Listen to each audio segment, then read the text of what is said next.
Pertama, kita bicarakan masalah perbedaan Qigong dan latihan fisik.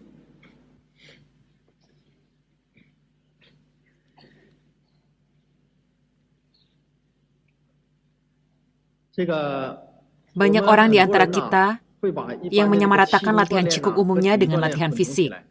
Sebenarnya, perbedaan keduanya sangat besar. Ada hakikat yang berbeda. Sebagaimana Anda tahu, latihan fisik ini seringkali memerlukan gerakan yang kuat. Atau paling tidak, Anda harus punya bentuk olahraga yang pasti. Sedang Qigong kita sangat sedikit bergerak. Sekalipun ada gerakan, juga rileks, perlahan dan bulat, tanpa memakai tenaga apapun. Bahkan bermeditasi di sana tidak bergerak. Maka dari permukaan perbedaannya juga sangat besar. Secara hakikat, perbedaannya bahkan lebih besar. Latihan tubuh fisik ini adalah untuk memperbesar kuantitas gerakannya, menjadikan sirkulasi darah seseorang agar dapat mempercepat metabolismenya. Sehingga tubuh fisik ini, otot ini menjadi lebih kuat dan sehat. Sedang Shulian Qigong justru kebalikannya. Ia tidak perlu menguatkan tubuh permukaan, tubuh materi ini. Sedangkan yang ingin benar-benar diperbaiki adalah dari bagian dalam tubuhnya ini. Dapat juga dikatakan, kita mengubah seorang manusia mulai dari dasar jiwanya, dari dalam keluar. Karena diubah dari dalam keluar, ada orang yang sensitif bisa merasakannya, ada yang tidak sensitif tidak merasakan apapun.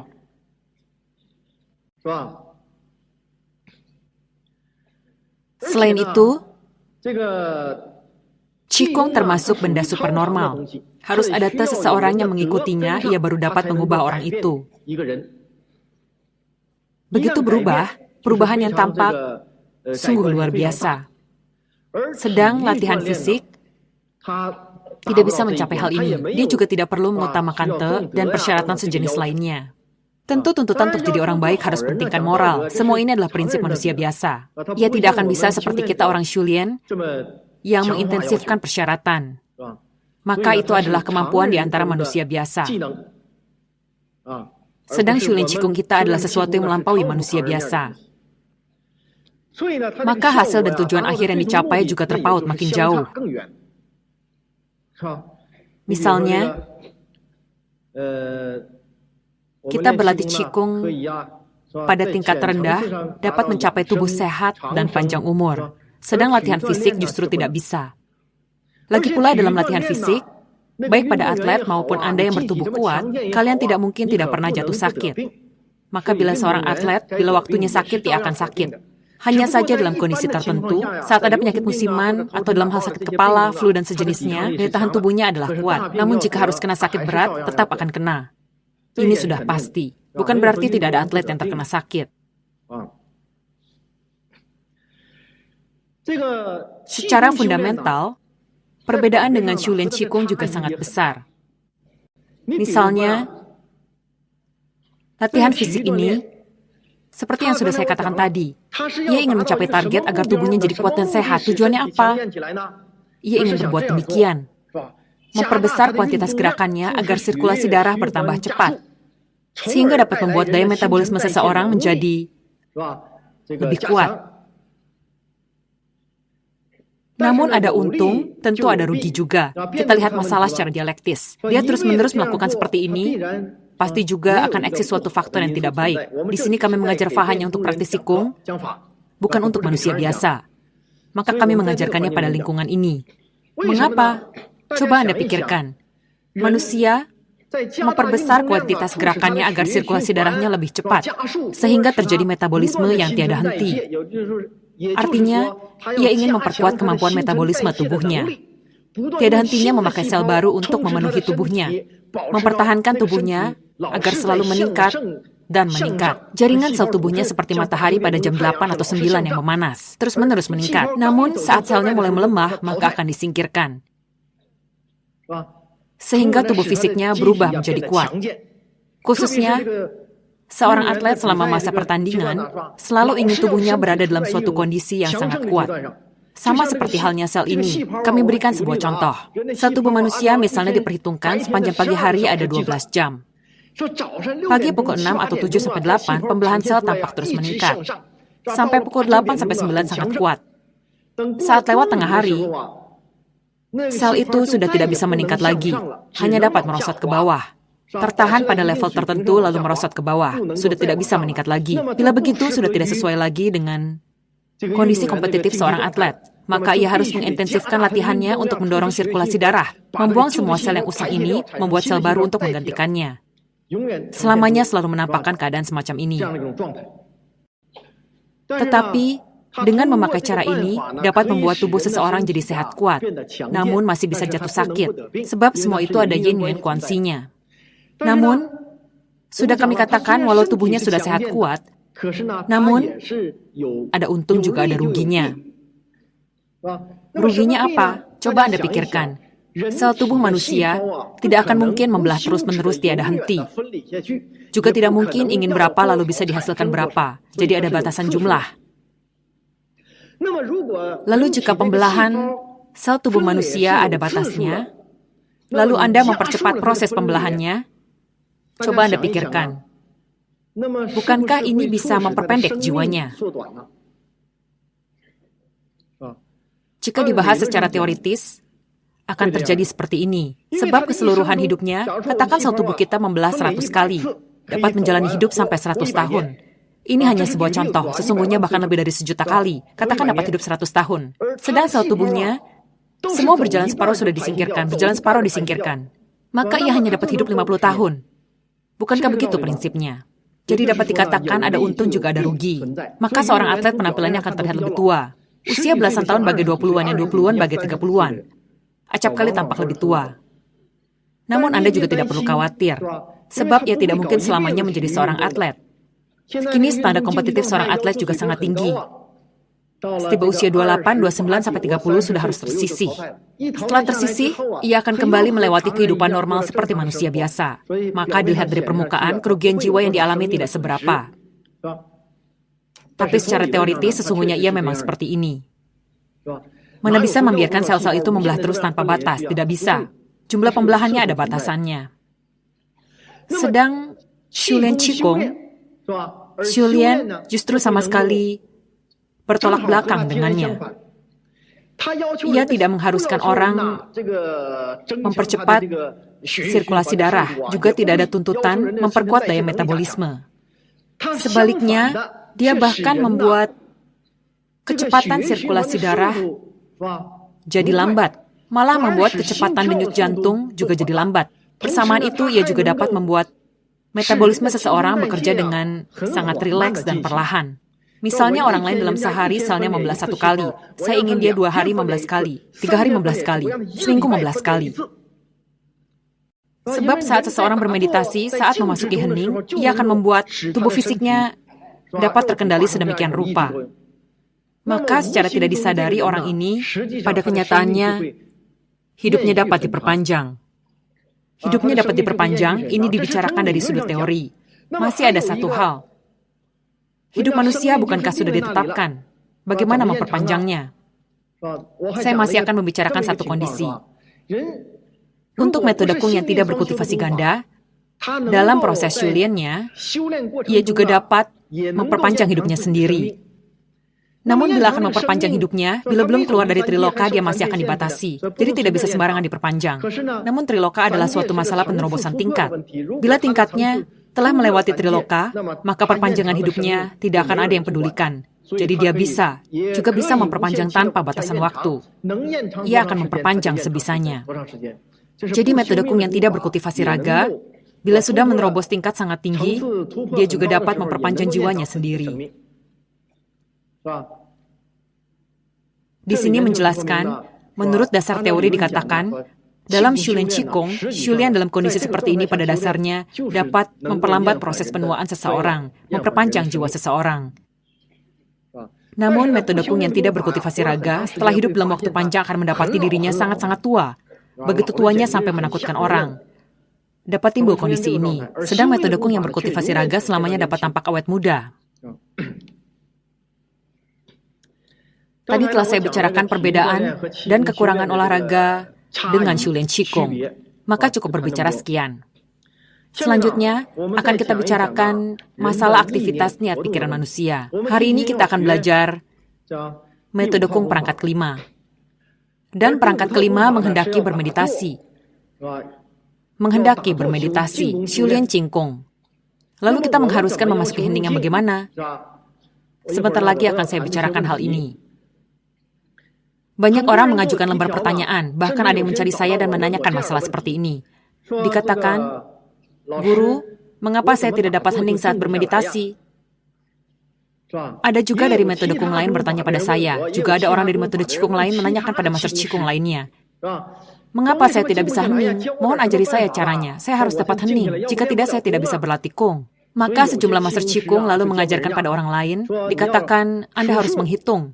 Anda harus bervisualisasi, harus berfokus pada sesuatu. Pusatkan pikiran pada Tantien, melihat ke dalam.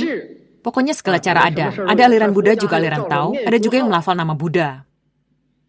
Akhirnya mereka pulang dan mencoba ini itu, merasa agak baik sedikit, namun masih saja tidak bisa hening. Hanya dapat dikatakan lebih baik sedikit. Karena itu adalah suatu metode Shulien, tentu ada suatu efek tertentu, namun tetap tidak bisa hening. Maka akan kita bicarakan masalah ini. Mengapa tidak bisa hening? Sebenarnya saya beritahu Anda, penyebab sesungguhnya orang tidak dapat hening, bukan karena Anda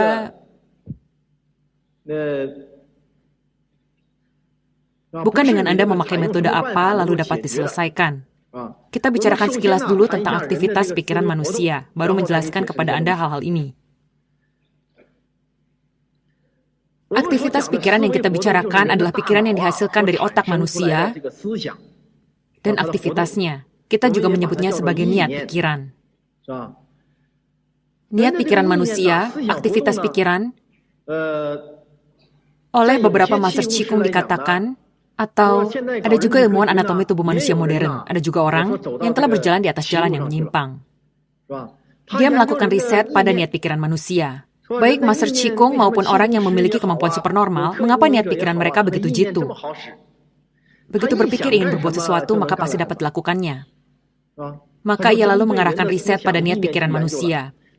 Tentu saja dia tahu pikiran seseorang saat sedang memikirkan masalah, maka yang dipancarkan adalah eksistensi dari benda materi. Secara konkret, materi berbentuk apa, dia belum tahu. Tentu saja kami dapat melihat dengan sangat jelas masalah ini.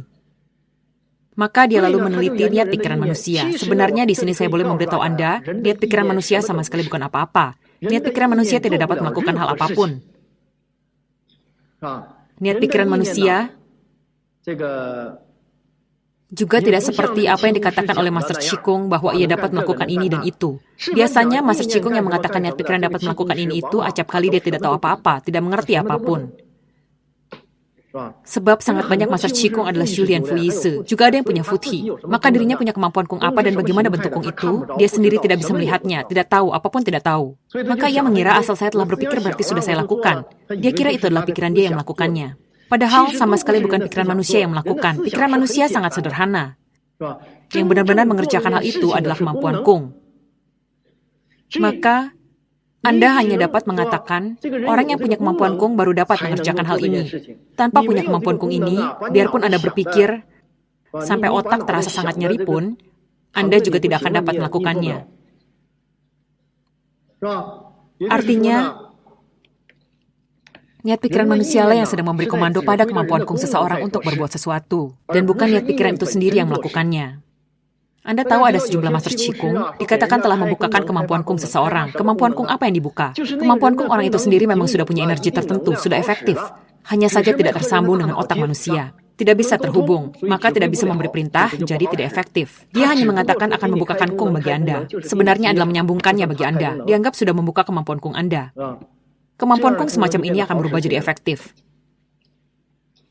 Dapat juga dikatakan, pada praktisi Kung, niat pikiran akan memerintah kemampuan Kung melakukan sesuatu, sedang pada manusia biasa, niat pikiran mengomando indera atau 4 anggota badan melakukan sesuatu. Maka niat pikiran itu sama seperti kantor produksi sebuah pabrik. Pekerjaan yang konkret dilakukan oleh bagian operasional, seperti perusahaan kita. Direktur utama mengeluarkan instruksi, selanjutnya karyawan tertentu yang melaksanakannya. Inilah prinsipnya.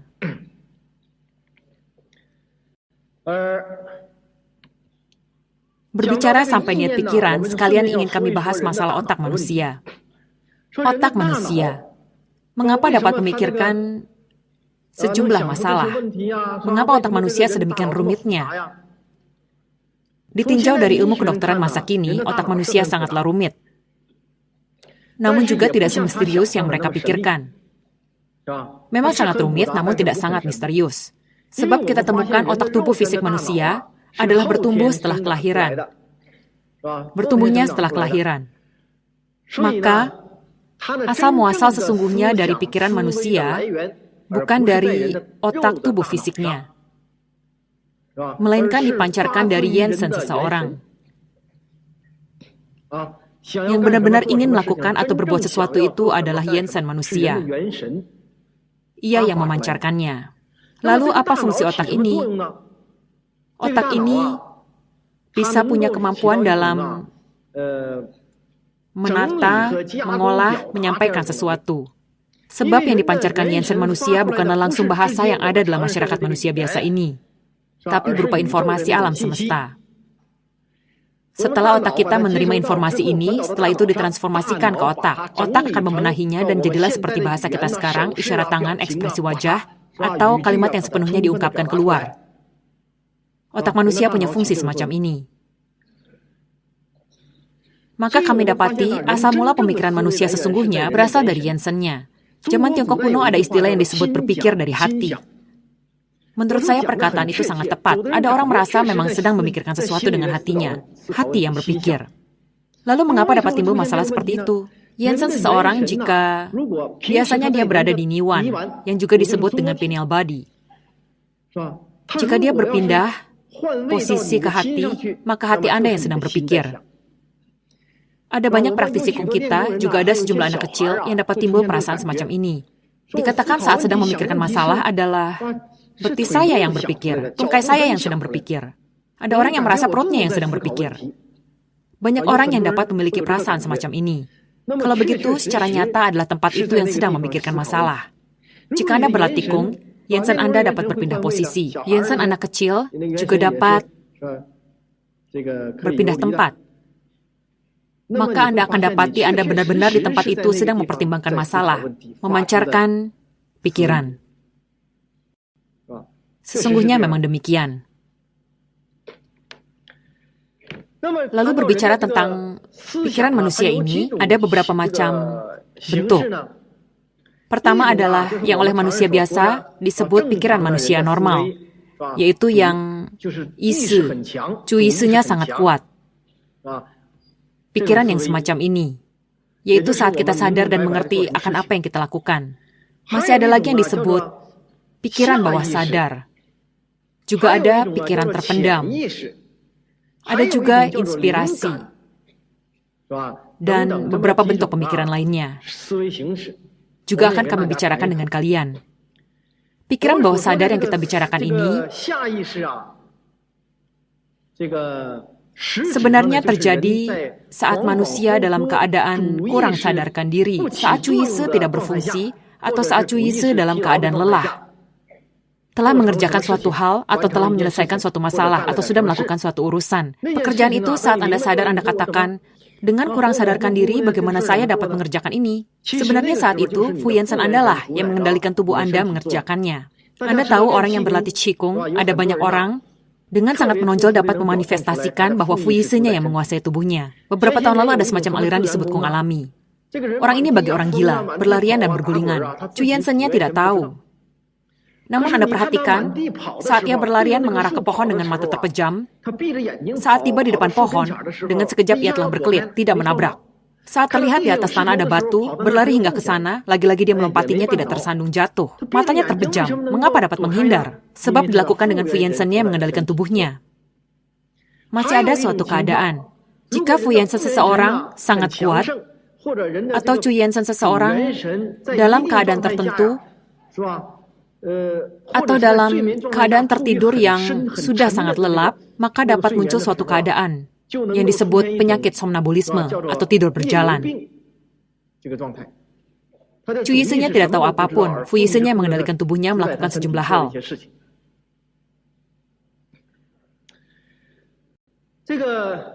Hal yang tadi dibicarakan adalah apa yang kita sebut dengan pikiran bawah sadar. Masih ada satu jenis yang disebut pikiran terpendam. Kita bicarakan beberapa jenis bentuk pemikiran ini. Sebenarnya, pikiran terpendam ini adalah di dalam simpanan ingatan seseorang seperti eksis semacam memori. Maka seolah-olah ada semacam memori yang eksis. Inilah yang ia sebut dengan pikiran terpendam. Sebab istilah ini ciptaan kaum sastrawan, bukan sebutan dari ilmuwan. Maka jika dijelaskan, juga sangat sulit bagi Anda memberinya suatu definisi. Lalu jika berbicara masalah inspirasi, hal ini juga merupakan suatu bentuk pemikiran. Dan bentuk pemikiran itu juga muncul secara pasif. Maka kita bahas bagaimana inspirasi ini timbul.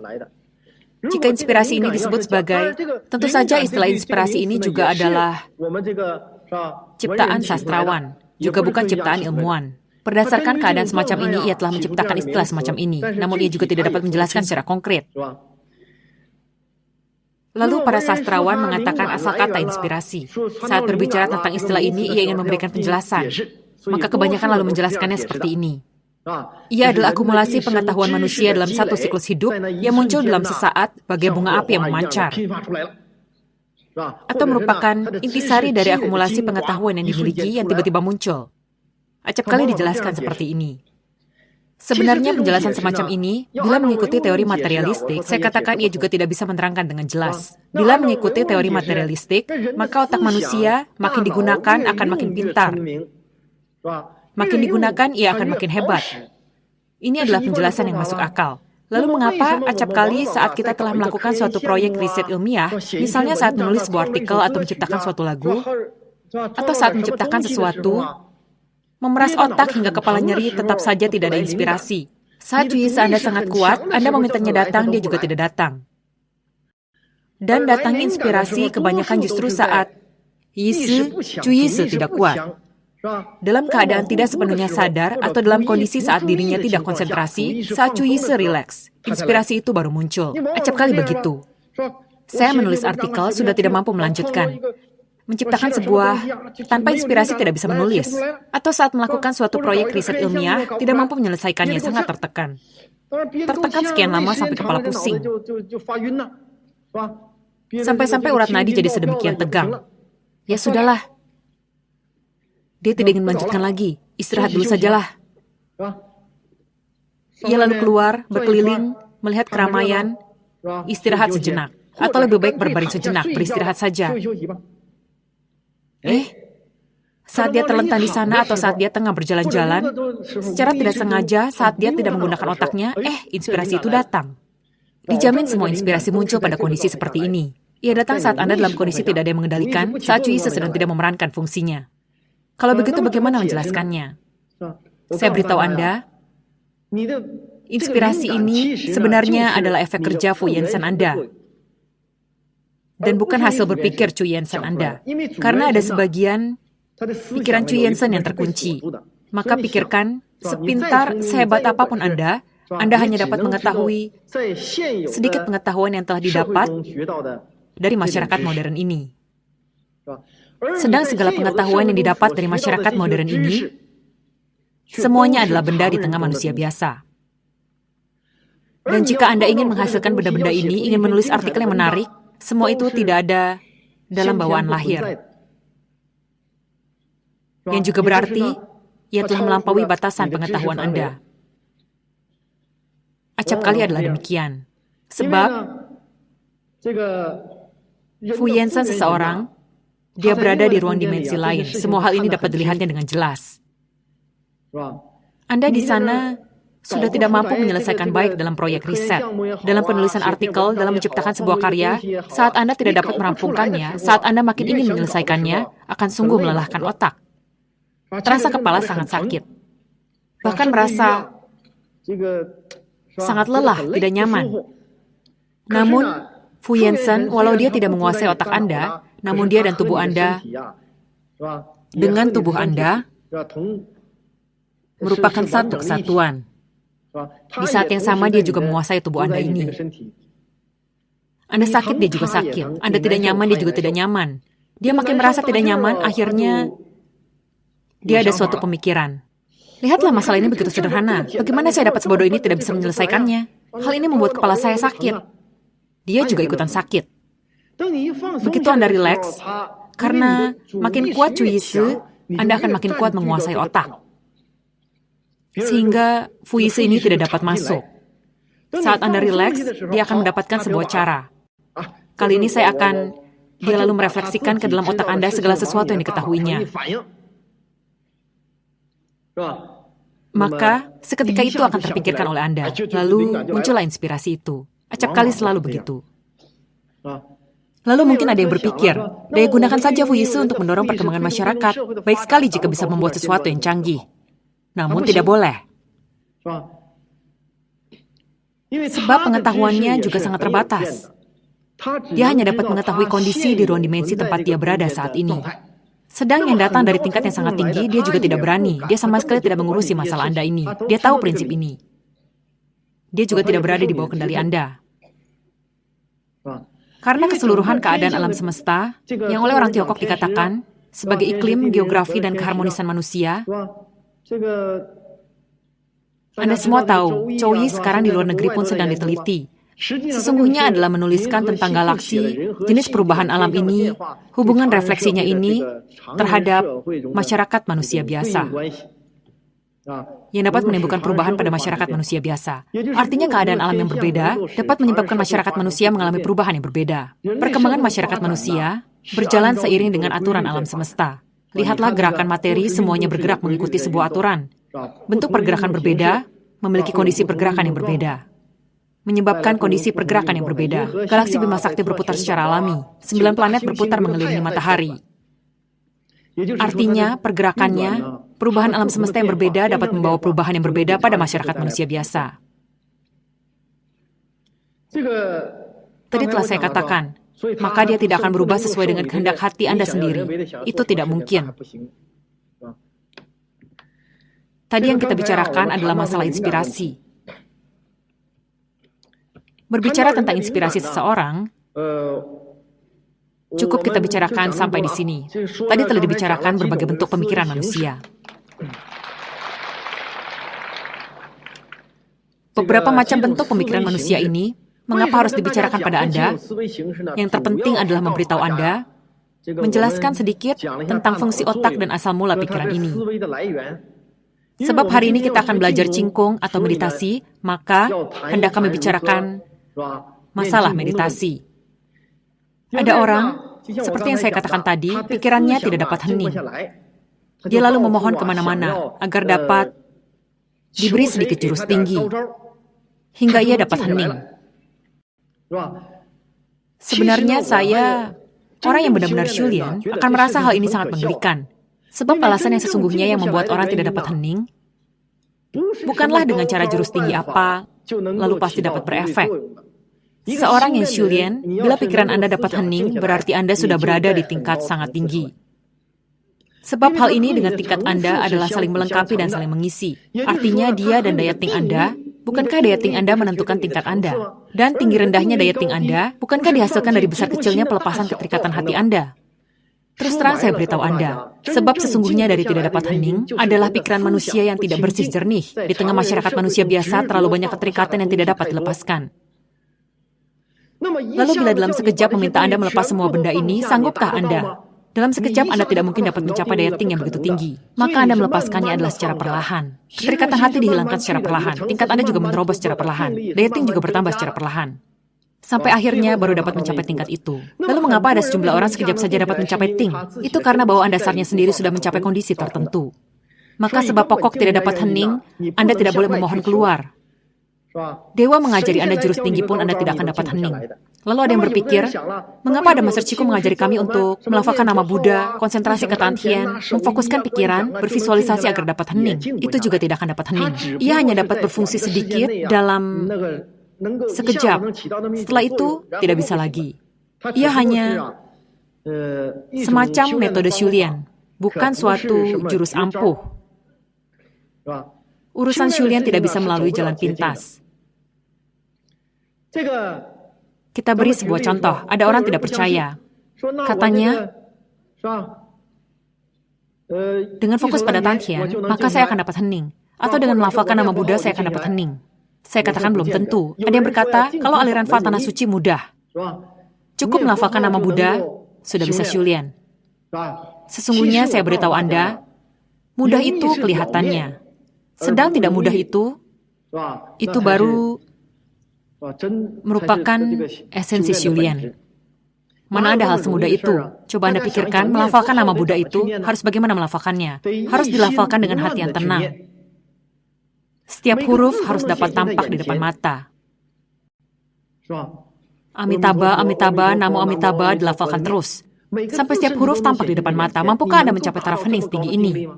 Tidak akan bisa. Dijamin tidak bisa. Ada yang tidak percaya. Jika tidak percaya, cobalah. Di kita, hal ini, contoh semacam ini terlalu banyak. Tidak percaya, coba Anda lafalkan nama Buddha. Keterikatan Anda pada benda-benda di tengah manusia biasa terlalu banyak.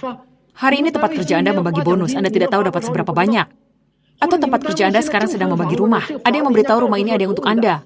Ada atau tidak, hati Anda jadi was-was. Atau anak Anda ikut ujian masuk universitas. Anda terus terbawa pikiran, apakah anak Anda dapat lulus? Pokoknya, masalah yang membuat Anda terikat sangat banyak. Mungkin sanak keluarga, handai taulan juga ada masalah. Hati Anda tidak tenang. Selalu memikirkannya. Coba katakan Anda bagaimana? Dapatkah hening? Melafalkan nama Buddha bisakah hening? Tidak percaya, coba saja Anda lafalkan. Di bibir Anda terus melafalkan Amitabha, Amitabha. Sedang otak Anda memikirkan hal lain. Di bibir Amitabha namun yang dipikir di kepalanya, bulan ini saya dapat bonus berapa? Sambil bibirnya masih melafalkan Amitabha, Amitabha. Bonus bulan ini bila hanya diberi sedikit. Pimpinan yang membagi bonus itu mengapa begitu sentimen pada saya?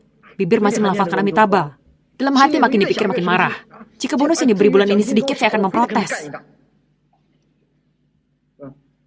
Pada Anda akan timbul masalah semacam ini. Pasti demikian. Dia adalah sebuah cara Shulian, namun dia tidak dapat menimbulkan efek yang pasti. Peningkatan yang sesungguhnya adalah tergantung Anda sendiri.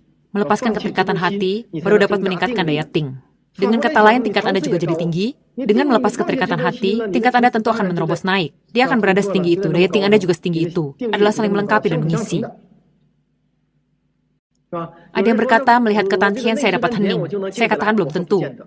Ada yang mata menatap hidung, hidung menatap hati, hati melihat Tantien. Atau melihat ke arah Tantien secara langsung. Semuanya juga boleh. Coba lihat. Tentu yang berlatih tadi dalam perutnya ada benda bulat. Segumpal substansi putih. Ini juga harus yang murni. Yang tidak murni adalah substansi hitam. Benda antara hitam dan putih atau benda kehitaman. Terlihat sebuah tan di dalam perut berkilauan. Begitu melihat tan ini, dia lalu melihat ke arah Tantien. Sebab Tianmu telah terbuka, maka bisa melihat. Namun Anda juga tidak bisa hening. Fokuskan untuk melihat benda itu. Dengan fokus bukankah Anda akan hening, namun Anda tidak dapat fokus. Anda melihat tan itu sangat indah, sudah terlihat. Tak lama kemudian, tan ini berubah menjadi sebuah rumah. 3 kamar, 1 ruang tamu, saat ini tempat kerja sedang membagikannya. 3 kamar, 1 ruang tamu. Putri saya di kamar itu, putra saya di kamar ini, kami berdua di kamar ini. Di tengah adalah ruang tamu, bagus sekali. Tak lama, tan ini pun berubah jadi rumah. Saya jamin pasti akan demikian. Artinya, sebab sesungguhnya tidak bisa hening adalah hati manusia yang tidak tenang. Jadi Anda boleh perlahan-lahan berupaya untuk meningkat. Kami juga tidak memaksa Anda dalam sekejap mencapai suatu tingkat tertentu. Shulian membolehkan Anda meningkat dengan perlahan. Namun Anda tidak boleh mengendurkan diri sendiri. Anda katakan guru mengatakan Shulian dengan perlahan-lahan, kalau begitu perlahan-lahan saja. Jika tuntutan terhadap diri sendiri kendur, Anda masih Shulian apa? Maka tidak dapat hening yang sebenarnya, bukan dengan memohon keluar. Shulian sejati adalah mengkultivasi hati manusia ini, mencari ke dalam hati Anda ini. Hanya dengan Anda meningkatkan sinsing, saat keterikatan telah hambar, Anda baru dapat hening. Telah sekian banyak tahun, orang-orang memohonnya, menganggapnya sebagai suatu keterampilan di tengah manusia biasa.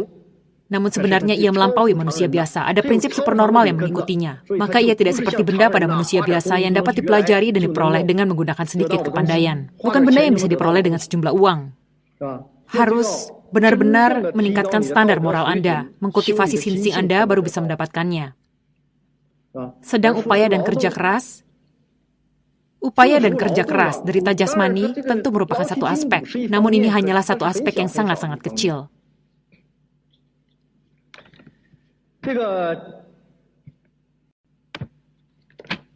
Berbicara hati yang tidak tenang, ini berasal dari kita sebagai subjek, diri sendiri tidak dapat memasuki hening, suatu sebab mendasar yang menyebabkan tidak dapat mencapai keheningan Julian. Namun situasi masyarakat kini juga sangat rumit. Orang dengan berbagai macam sifat, berbagai orang yang tidak baik, semua juga ada. Hari itu telah saya katakan untuk menjadi orang baik pun sangat sulit. Jika tidak percaya, sekarang coba Anda tiru Lei Feng. Ucapan tidak karuan akan berdatangan semua. Tidak percaya? Andai di tempat kerja Anda terpilih jadi teladan, dapat penghargaan atau jadi buruh teladan, maka saya kira tekanan terhadap Anda pasti tidak kecil. Berbagai cemoohan dan ejekan bermunculan. Kata-kata sindiran juga berdatangan. Anda adalah buruh teladan, bonus Anda lebih banyak. Pekerjaan ini dapat Anda lakukan, maka lakukanlah. Kami tidak mampu. Anda jelas-jelas buruh teladan. Mengapa hari ini Anda terlambat? Anda harusnya datang lebih awal. Kami sudah selesai kerja. Anda adalah teladan, jadi Anda harus pulang lebih malam. Bukankah demikian? Pokoknya menurut saya sangat susah jadi orang baik. Jika tidak percaya, cobalah Anda berbuat baik.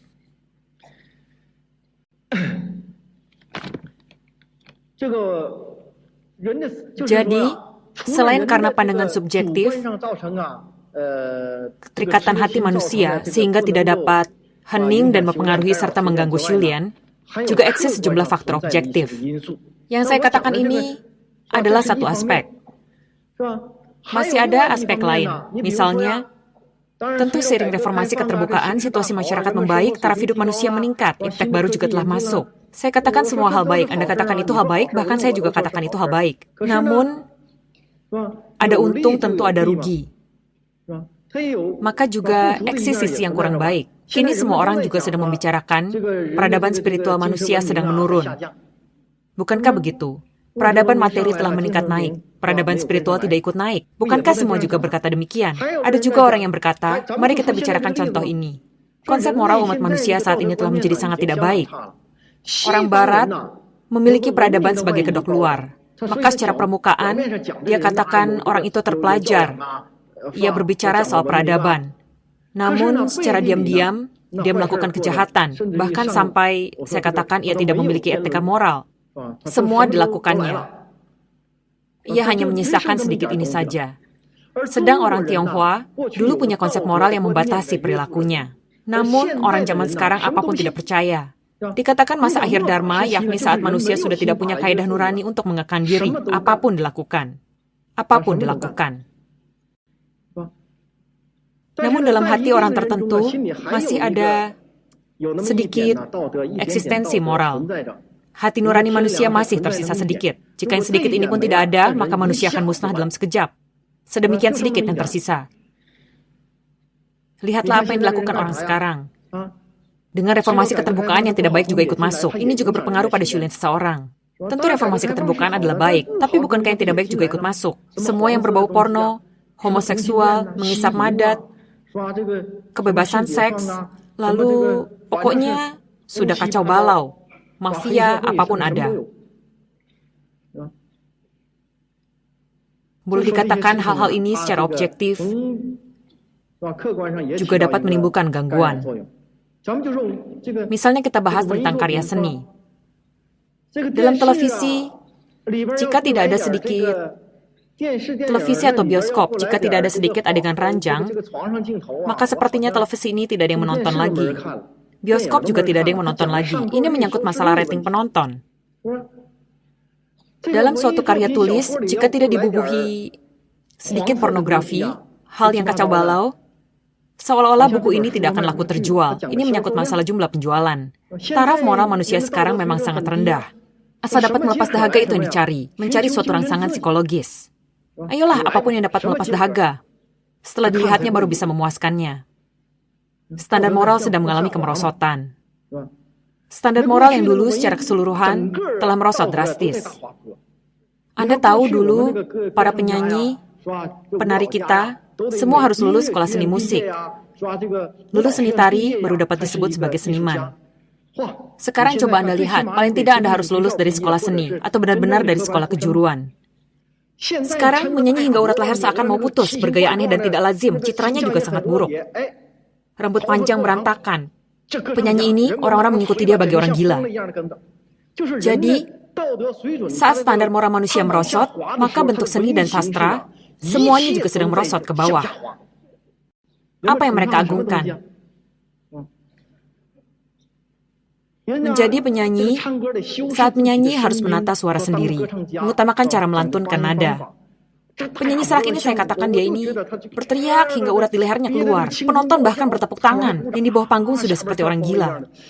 Jadi segalanya sedang mengalami perubahan. Masih ada lagi sejumlah karya seni sastra, coba Anda pikirkan. Karya seni sastra, juga sejumlah karya seni lukis. Bila tidak ada sedikit gambar telanjang atau sedikit apa, sepertinya gambar ini tidak ada yang mau melihat. Kalau orang Barat, saya katakan masih boleh. Saya katakan untuk orang Tionghoa ini sangat tidak enak dipandang. Lagi pula, jadi berbicara masalah ini, sebagai seorang Shulian, tidakkah Anda menonton TV, film, membaca buku, begitu Anda buka, semuanya hal ini. Sebagai seorang praktisi Kung dulu dikatakan, kita tidak berhubungan dengan hal-hal semacam ini. Agar tidak mempengaruhi orang Shulian, yang dapat membangkitkan 7 Qing dan 6 nafsu keinginan Anda. Namun kini Anda tidak mau bersentuhan pun tidak bisa. Anda tidak ingin melihat, dia akan memaksa Anda melihat. Begitu dibuka langsung terlihat. Berjalan di jalan apa Anda tidak akan berjalan. Tidak menonton TV, bioskop, tidak membaca buku, apa tidak berjalan di jalan. Di toko gambar bugil apapun ada. Mengangkat kepala langsung terlihat. Begitulah masalah ini. Secara objektif juga dapat menimbulkan gangguan bagi orang Shulian. Namun telah kami jelaskan pada Anda. Kondisi objektif ini terhadap Shulian sejumlah orang tidak baik, namun bagi sebagian orang saya katakan justru ada untungnya. Lao Tzu berkata, orang bijak mendengar tahu akan rajin menjalaninya. Orang kebanyakan boleh menjalani, boleh tidak. Orang berkebijakan rendah mendengar tahu akan menertawakan dengan keras. Jika tidak ditertawakan bukan tahu. Apa maksudnya? Orang bijak mendengar tahu, begitu mendengar Shulian dia merasa sangat baik. Dia punya niat, lalu pergi belajar. Begitu Shulian, dilakukan sampai akhir, tidak boleh gagal. Memantapkan hati untuk Shulian. Ini adalah orang bijak mendengar tahu. Siapapun yang melarang saya Shulian tidak akan saya gubris. Saya harus Shulian. Lalu orang kebanyakan mendengar tahu. Ada boleh, tidak ada juga boleh. Berlatih boleh, tidak berlatih juga boleh. Melihat semua orang berlatih, di sini ada 4.000 orang lebih. Keramaian di sini tentu tidak kecil. Kita juga ikut meramaikan. Kedengarannya lumayan. Pengetahuan ini belum pernah didengarnya, cukup menarik. Sepulang ke rumah, begitu sibuk. Dianggapnya keuntungan praktis yang ada lebih nyata. Akhirnya semua pun dilupakan begitu saja. Ini termasuk orang kebanyakan mendengar tahu. Pokoknya jika Anda ketat, saya akan berlatih. Jika sedikit longgar, saya pun tidak berlatih. Berlatih boleh, tidak juga boleh. Orang berkebijakan rendah mendengar tahu akan tertawa keras. Jika tidak ditertawakan bukan tahu. Apa artinya? Orang berkebijakan rendah ini begitu mendengar kata Shulian, haha, tertawa terus sambil menutupi mulutnya. Benar-benar tidak percaya semua ini. Dikatakan kalian benar-benar tidak masuk akal. Keuntungan yang nyata-nyata ada di sana tidak diperebutkan. Hidup akan jadi tidak bersemangat. Lihatlah orang lain menikmati uang, wanita cantik, bersenang-senang sepuasnya. Sedang kalian benar-benar tidak masuk akal. Memang tidak masuk akal. Lihatlah kalian dipukul tidak membalas, dicaci pun tidak membalas. Tentu saja, bila orang semacam ini tidak menertawakan Anda, saya katakan tahu tidak berharga lagi. Lao Tzu berkata, tidak cukup sebagai tahu. Bila berserakan di jalan, begitu memungutnya lalu akan berhasil Shulian. Jika dia tidak menertawakan, sungguh jadi tidak berharga lagi. Justru karena ia sangat berharga. Orang demikian, yang benar-benar mengira dirinya pandai, justru bodoh.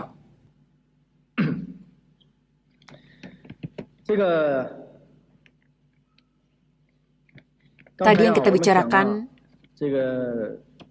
tentang orang yang tidak dapat hening, pikiran manusia, kondisi dan bentuk pikiran manusia, dan kondisi yang mengganggu orang memasuki hening, kita bahas cukup sekian.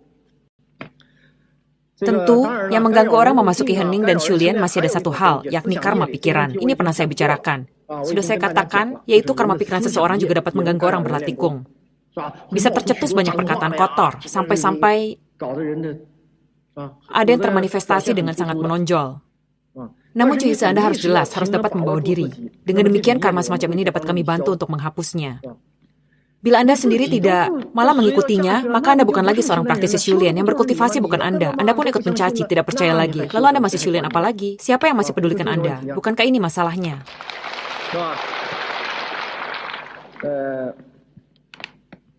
Berikut kami bicarakan sebuah masalah lagi. Masalah apa? Dalam komunitas Shulian kita, sering mendengar sepatah kata begini, yaitu baik buruknya bawaan dasar seseorang. Apa itu bawaan dasar seseorang? Sebenarnya bawaan dasar seseorang adalah besarnya perbandingan substansi seseorang dengan karmanya. Maka akan membentuk baik buruknya bawaan dasar seseorang. Misalnya, orang yang memiliki karma besar. Di sekeliling tubuhnya acap kali ada medan karma sangat besar. Ada sangat banyak orang yang tianmunya terbuka pada tingkat rendah, namun ia dapat melihat dengan sangat jelas. Jika tingkat Anda rendah, Anda melihat juga tidak jelas, maka itu sungguh celaka. Tingkatnya sangat rendah, namun melihatnya sangat jelas. Ada orang seperti ini. Dia akan mendapati orang sekarang, sekujur tubuhnya dipenuhi kuman penyakit, di mana-mana kuman penyakit. Sebenarnya itu adalah karma. Ia terefleksi di ruang ini sebagai karma.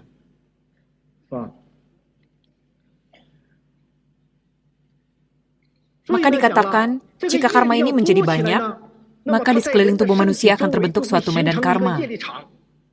Dan medan karma ini bertentangan dengan karakter alam semesta kita. Berlawanan dengan materi karakter alam semesta. Dengan demikian, orang ini usingnya akan berubah jadi tidak baik. Acap kali orang yang bawaan dasarnya tidak baik, usingnya juga dapat menjadi tidak baik. Mengapa tidak baik? Sebab ia telah melakukan hal yang tidak baik, baru menciptakan begitu banyak karma.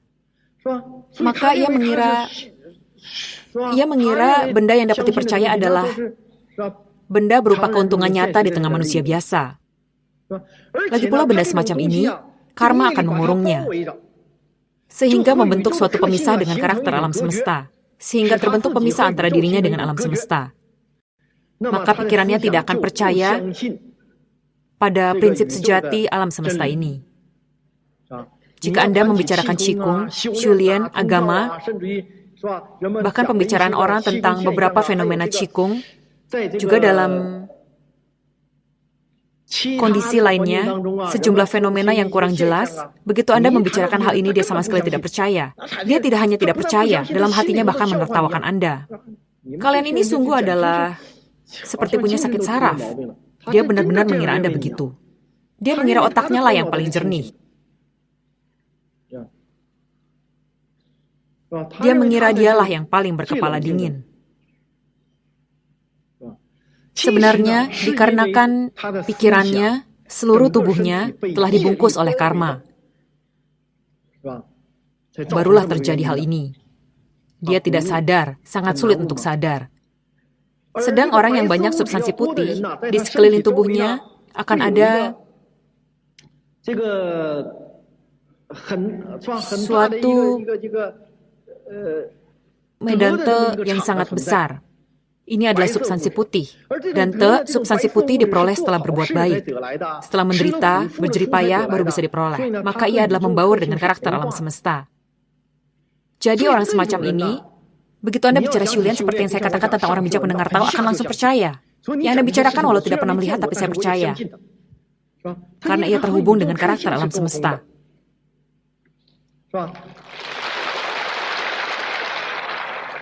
Ini yang disebut bawaan dasar baik. Yang dikatakan orang tentang baik buruknya bawaan dasar seseorang, begitulah terbentuknya. Dan substansi hitam itu adalah sebaliknya. Diperoleh karena manusia telah berbuat tidak baik, berbuat jahat. Sedang diperoleh karena dirinya telah berjeripayah, telah mengalami kerugian, atau mengalami penderitaan, atau telah berbuat kebaikan. Itu adalah dua substansi yang sama sekali berbeda.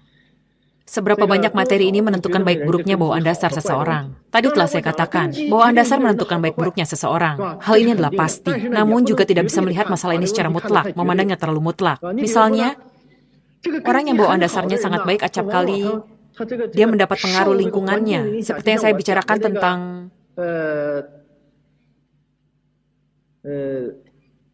orang dengan keadaan cikung, di mana pendidikan yang ia terima, lingkungan dia berinteraksi, membuat dirinya sangat tidak peduli, sangat materialistis.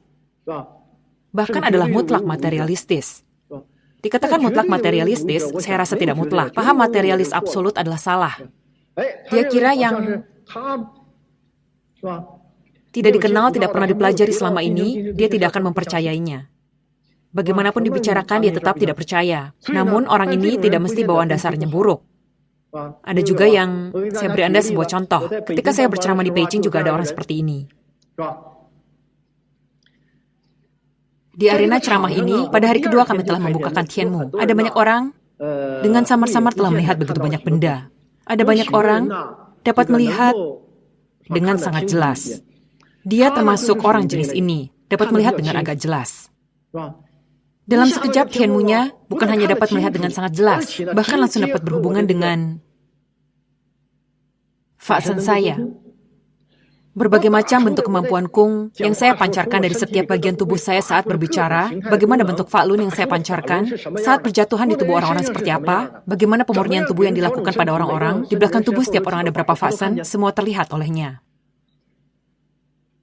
Lalu, saat istirahat, pada ruang istirahat, di luar aula ini, ia lalu berkata pada semua orang, saya telah melihat semua hal ini.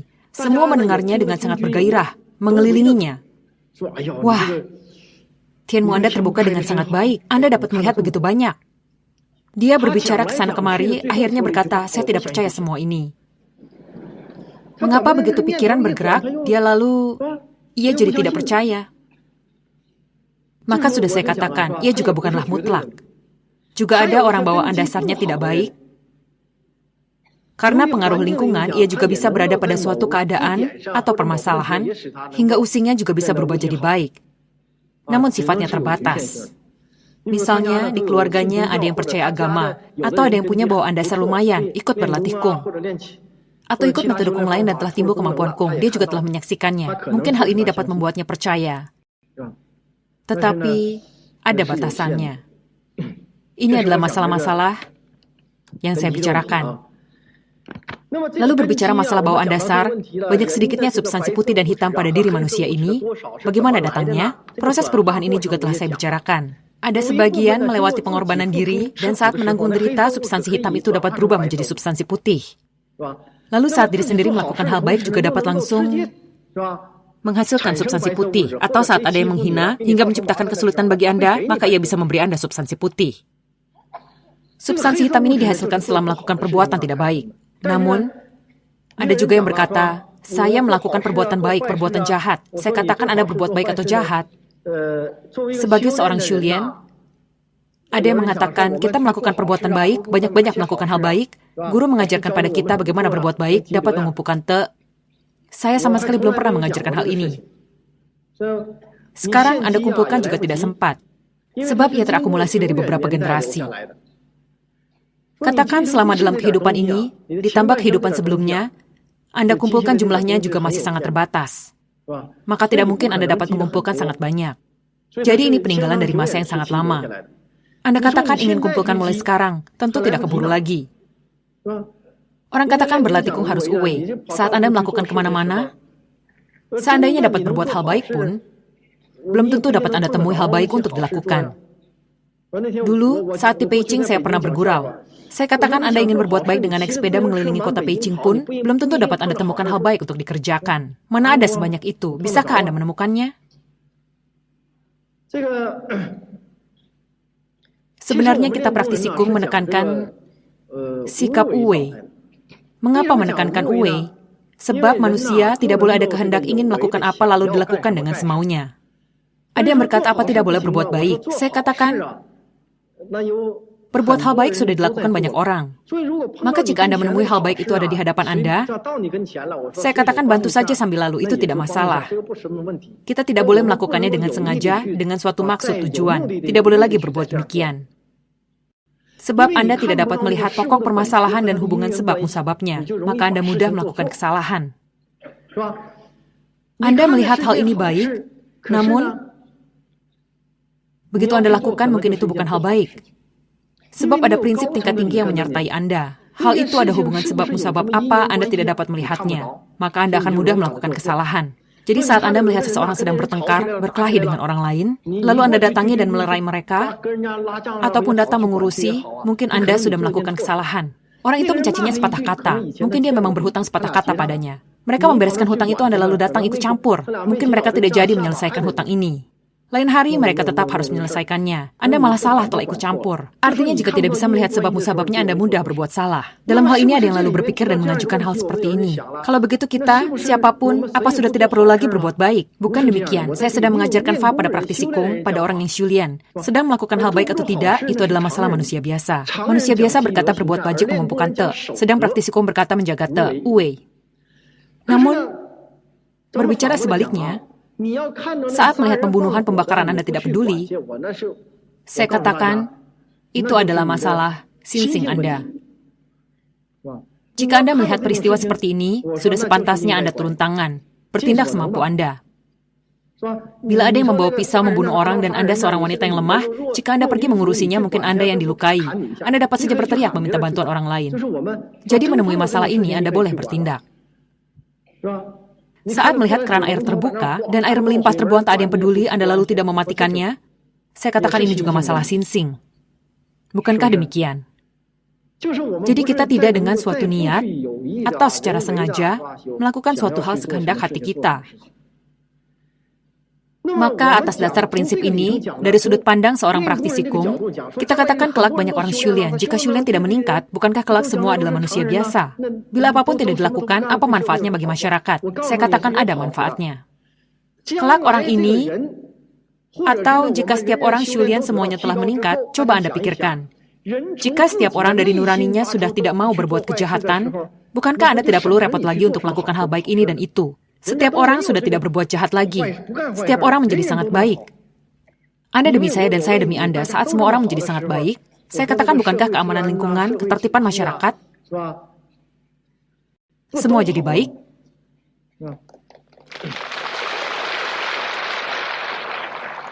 Pada hakikatnya kita di sini sedang membicarakan suatu masalah kaedah nurani, yaitu membicarakan masalah seseorang yang sungguh-sungguh dari lubuk hatinya ingin memperbaiki dirinya sendiri.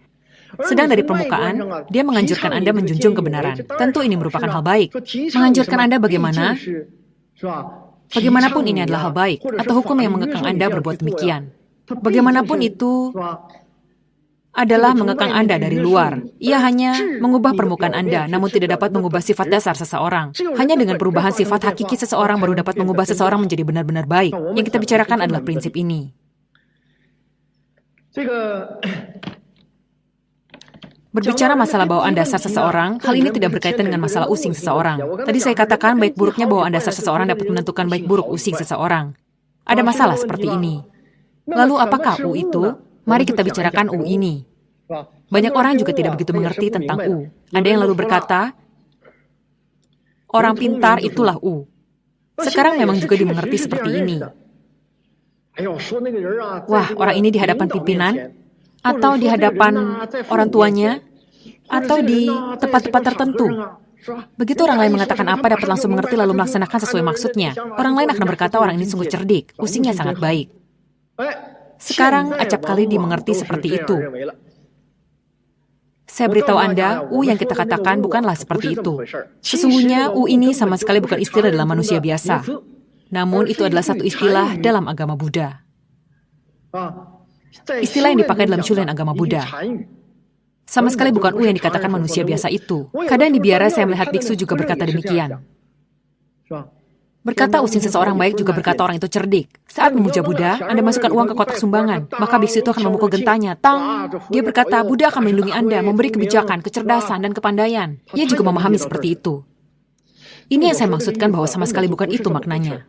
Dan U yang sebenarnya adalah merujuk pada kondisi seseorang selama proses Shulian-nya, yaitu kemampuan pemahamannya terhadap Shulian itu sendiri dan terhadap Fa yang diajarkan Sefu, dan terhadap berbagai kesulitan yang ditemuinya selama proses Shulian, dapat atau tidak melewatinya, dapat atau tidak mengenalinya, dan tingkat pemahamannya. Inilah U yang kita maksud. Dan U yang semacam ini sama sekali bertolak belakang dengan U yang tadi. Saya beritahu Anda, prinsip itu begitu di atas, semuanya jadi terbalik. Yang Anda katakan baik, ia katakan tidak baik. Yang Anda katakan tidak baik, dia justru katakan yang baik. Bukankah demikian? Maka kita bicarakan mengenai using ini. Orang yang punya using buruk yang dikatakan manusia biasa, sebenarnya bukanlah suatu hal yang buruk. Using tidak baik, maka orang lain berkata Anda ini sungguh bodoh. Saya katakan orang itu bodoh, itu adalah hal baik. Menurut saya yang bodoh barulah yang cerdik. Sedang yang dikatakan using yang baik itu sangatlah licik, itu barulah yang bodoh. Ini justru terbalik. Mari kita bicarakan tentang bodoh. Mari kita bicarakan tentang si dungu ini. Si dungu, tidak ada orang yang mengatakan dia baik. Siapa yang mengatakan si dungu baik? Dulu siapapun yang melihat si dungu ini pasti akan memukuli kepalanya. Plak, kamu ini sungguh bodoh. Ada juga yang menendang pantatnya. Pang, bodoh dungu, pergi sana. Keuntungan dalam kehidupan ini yang menjadi miliknya sendiri pun tidak pernah diperolehnya. Keuntungan milik dirinya telah dirampas orang. Siapapun pasti akan mengatakan dia bodoh. Namun saya beritahu Anda, tidak seorang pun yang lebih cerdik darinya. Anda menamparnya. Kamu si dungu, seberapa kuat Anda memukulnya, sebesar itu juga lata diberikan padanya. Anda menendangnya. Kamu ini dungu. Seberapa kuat Anda menendang, sebesar itu lata yang diberikan padanya. Memakinya sepatah kata juga harus memberinya te. Kepentingan materi, sejual keuntungan manusia biasa itu baginya tidak berarti. Begitu meninggal semuanya tidak ada lagi. Sedang kehidupan seseorang bergulir terus, tiada henti, selama proses yang panjang ini. Namun, dalam kepentingan praktis yang sedikit ini, semuanya telah diambil orang lain. Berapa yang Anda dapat, sebesar itu te yang Anda beri padanya. Jadi silakan maki. Anda pukul, Anda ambil, ayo kembalikan semua, katanya tertawa senang. Coba katakan dia cerdik atau bodoh. Sedang pikirannya hanyalah otak, tubuh fisiknya ini yang tidak begitu lincah, tidak begitu efektif. Sedang Jensen-nya tidaklah bodoh. Saya temukan ada sejumlah orang bodoh, orang yang pikirannya kurang cerdik, otaknya adalah terkunci. Yang datang semua punya latar belakang luar biasa, bukan sembarangan, semuanya dikunci. Tidak dibiarkan dirinya licik dan hancur di tengah manusia biasa. Bukankah demikian? Masih ada lagi. Yang orang katakan cerdik itu, tentu kami bukan minta Anda jadi si dungu. Dengan menjadi bodoh, bagaimana Anda bisa Shulian? Apa dengan begitu Anda masih bisa Shulian? Tentu tidak dapat Shulian lagi. Katakan Anda bodoh tidak mengerti apapun. Sebenarnya orang dengan kriteria apa yang kami inginkan? Yang kami inginkan adalah Anda dapat memandang sangat hambar terhadap kepentingan pribadi. Justru ini, maka orang lain akan berkata Anda sangat bodoh. Namun sebaliknya, dia mendapatkan ternyata Anda tidak bodoh. Mengapa? Pekerjaan dan hal lain semua Anda laksanakan dengan sangat baik. Lalu siapa yang dapat berkata Anda bodoh? Saya beri Anda sebuah contoh. Saat saya mengadakan ceramah di Tiongkok Timur Laut, ada seorang dosen perguruan tinggi. Dulu dia adalah, karena dia juga Shulian Fu Yensen, Shulian Fu Yise, saat baru keluar adalah sangat hebat. Kini sudah tidak bisa apa-apa lagi, juga telah hancur di tengah manusia biasa. Fu Yensen-nya pergi setelah berhasil Shulian. Dia sendiri hancur di tengah manusia biasa. Orang ini, saat di tempat kerjanya, juga berpegang pada sikap seperti itu. Dia berkata, dia termasuk Shulian metode Chiman.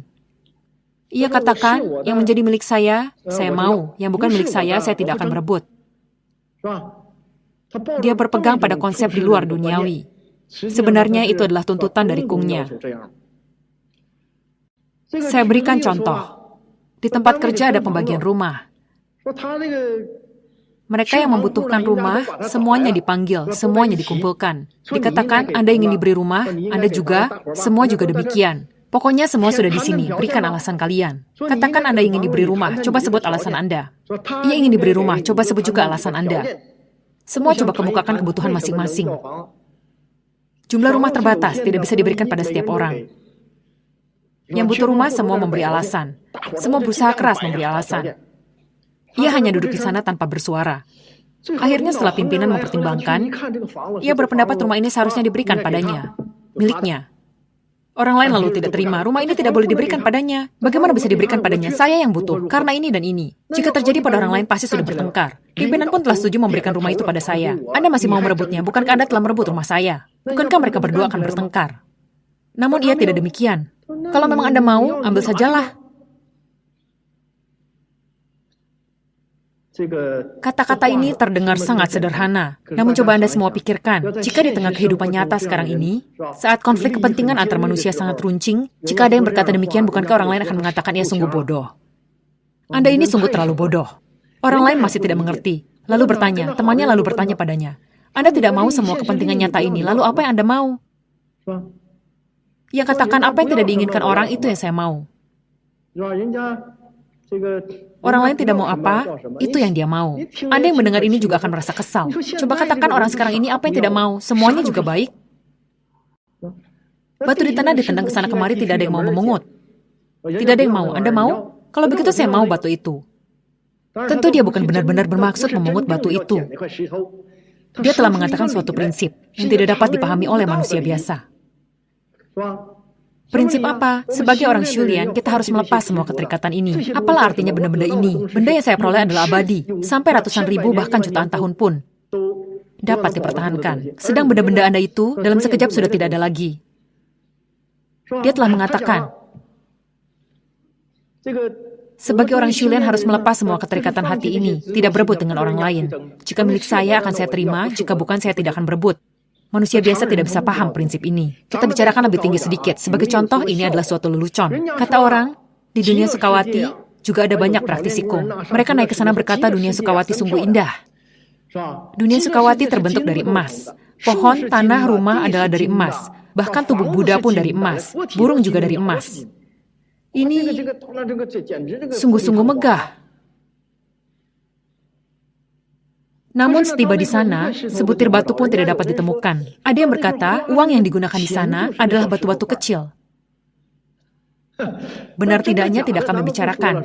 Namun ada ungkapan yang berbunyi, berharga karena langka, unik karena jarang. Karena jarang adanya, benda itu baru jadi sangat berharga, sangat bernilai. Tentu maksud perkataan ini bukan berarti ia akan memindahkan batu. Berhasil kultivasi membawa batu ke sana, bukan itu maksudnya. Yang dikatakan adalah suatu prinsip yang tidak mungkin dimengerti oleh manusia biasa. Tadi kita bicarakan orang yang dikatakan bodoh, atau yang memandang hambar kepentingan. Berbalik, kini kita bicarakan perihal cerdik.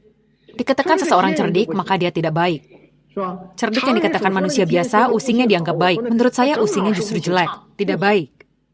Lihatlah, orang yang cerdik akan memandang berat pada kepentingan nyata.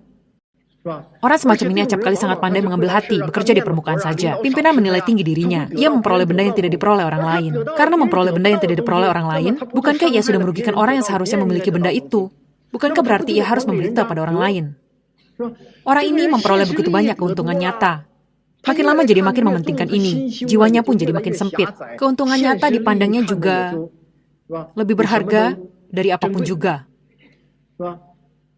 Bukankah ia akan jadi orang seperti ini? Lalu orang semacam ini, coba Anda pikirkan, keegoisan hatinya acap kali sangat dominan. Karena dominan jiwanya jadi sempit. Dia kira dirinya mengutamakan realitas. Kalian ini Shulian apa? Ia akan tertawa mendengarnya. Cikung itu apa? Mana ada hal seperti ini? Dari lubuk hatinya ia menertawakan Anda. Dia menganggap Anda semua berbicara tahayul, semuanya bodoh. Lihatlah saya, keuntungan real ini. Ini baru benar-benar punya kemampuan. Tentu ada juga orang yang mengagumi orang seperti ini, sebab mereka adalah manusia biasa. Kami katakan orang semacam ini jika Anda memintanya menjaga melepas keterikatan hati, ia sulit diselamatkan. Yang kita katakan bukan orang seperti ini. Hal apapun yang dilakukan manusia, jika ada rejeki, bukankah berasal dari Anda yang ditukar? Setelah Anda tukar, maka habis semua. Selamanya tidak akan ada lagi. Menurut Anda, bukankah dia bodoh? Yang kami maksud dengan using baik adalah, seperti yang tadi saya katakan, yaitu bisa memiliki hati memohon tau. Di saat bersamaan, ia dapat menghadapi dan mengenal berbagai jenis kesulitan yang dihadapi selama proses Shulian. Ada juga orang yang Lian Kung menulis pertanyaan seperti itu pada saya. Guru, saya sudah Lian Kung, mengapa saya merasa tidak nyaman di sana-sini?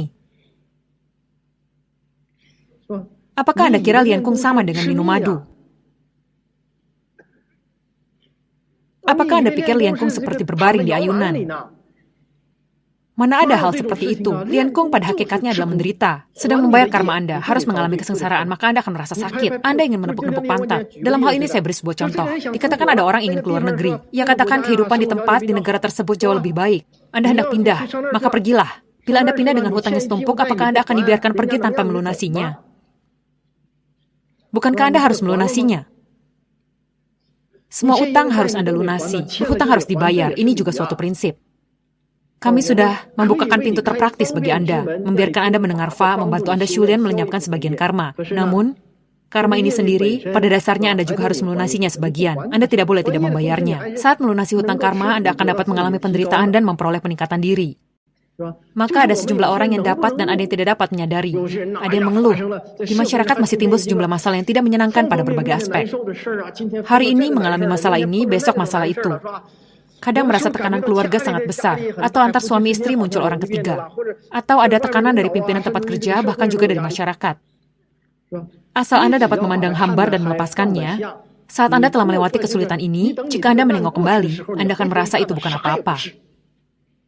Bisakah berefek? Tidak berefek apapun. Ada sejumlah orang tua yang telah pensiun, atau yang sekarang sudah berusia lanjut, juga yang masih kerja. Coba Anda lihat separuh hidup Anda sebelumnya. Pernahkah selama 3 hari Anda tidak menemui masalah? Tidak peduli Anda berada pada taraf kehidupan manusia biasa yang manapun, Anda tidak akan melewati 3 hari tanpa masalah. Jika bukan pada fisik, maka pada pikiran. Ada saja yang membuat Anda khawatir. Mendapat kepenatan pikiran yang tiada habisnya. Tidak ada 3 hari tanpa masalah. Baru saja satu kesulitan berlalu, kesulitan yang lain telah datang lagi, susul-menyusul. Jika kita memandang sangat hambar semua konflik yang terjadi pada tempat kerja, pada kehidupan di masyarakat manusia biasa, maka Anda tidak akan dapat hidup hingga hari ini. Jika Anda memandangnya sangat berat, Anda tidak akan dapat hidup sampai hari ini. Namun coba Anda tengok ke belakang saat masalah itu terjadi, sepertinya tidak mampu melewati. Kini Anda tengok kembali, ternyata semua tidak berarti. Bukankah sudah berhasil melewati? Jika saat kesulitan itu datang Anda menganggapnya sangat besar, maka sesungguhnya Anda telah merosot sangat rendah, dan Anda akan melihatnya mustahil untuk dilewati. Saat Anda melepaskan hati itu, Anda akan mendapati diri Anda sangat besar, sedang kesulitan ini sangat kecil. Dengan satu langkah telah dilewati, tidak menganggapnya masalah. Orang Tiongkok punya satu pepatah.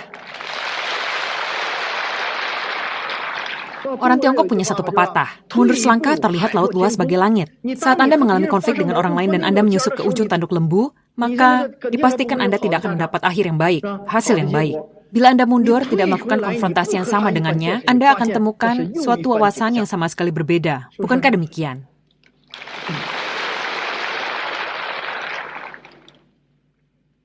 Pasti demikian.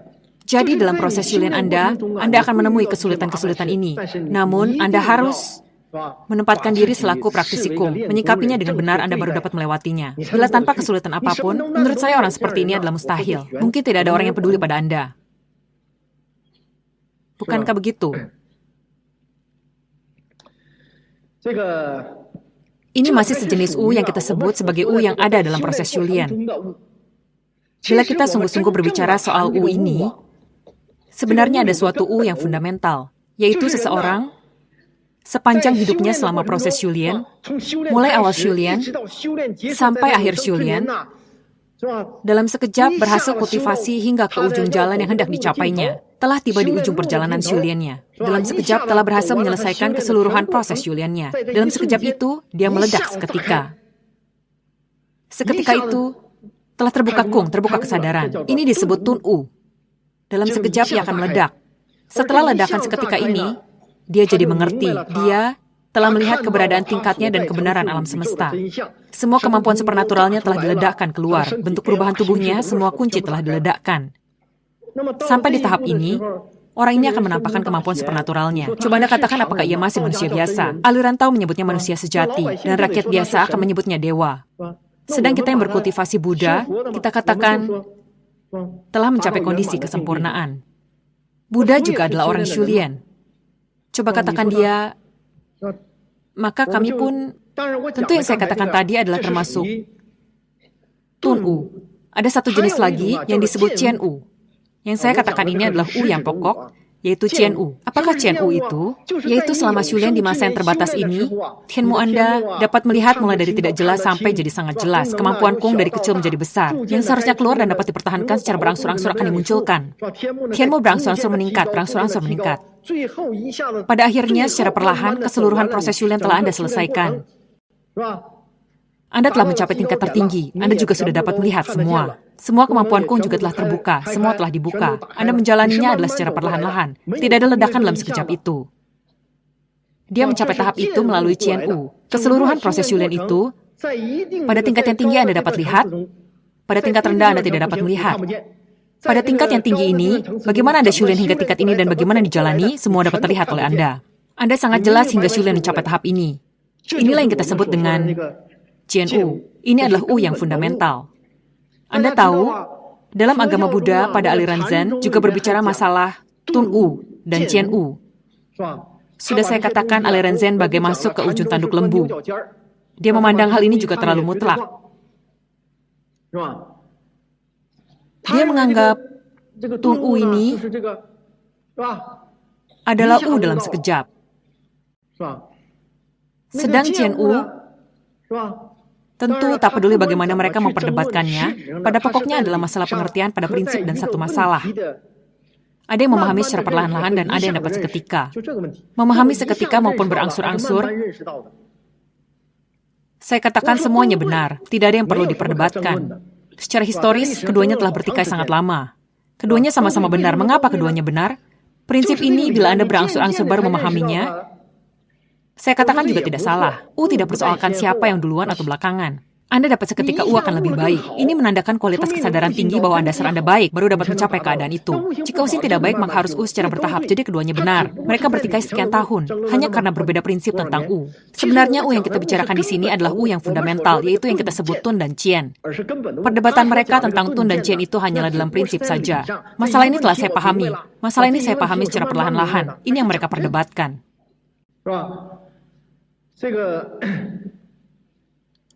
Tadi kita telah bicarakan dengan menitik beratkan pada masalah U. Dalam beberapa hari ceramah Fa ini, saya masih akan membicarakan sejumlah hal yang berhubungan dengan pemakaian istilah lainnya. Misalnya orang dengan bakat kemampuan besar.